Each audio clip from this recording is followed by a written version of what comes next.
Figures I turn everything to channel 7. Did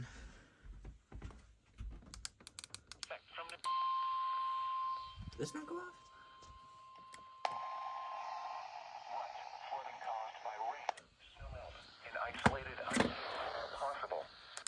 Where portions of Maine, including the following areas: Ogden, central and southern Somerset, Waldo, interior Cumberland Highlands, Kennebec, Knox, Lincoln, Franklin, Oxford, Saginaw, and northern New Hampshire, including the following areas: northern Carroll, northern Grafton, and southern Coos.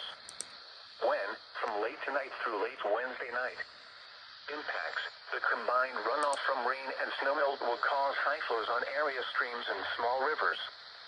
The increased flows will break up ice, increasing the risk of ice jam flooding.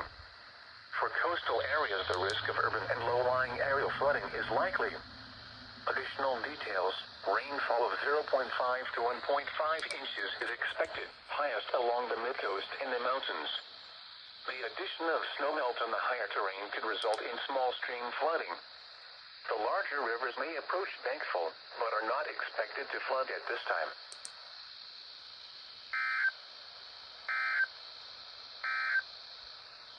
Here is the following Standard Time Thursday.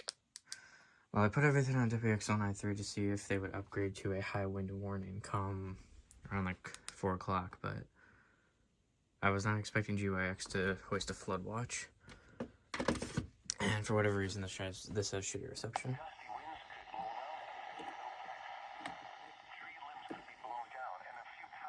Oh, not the end of the world.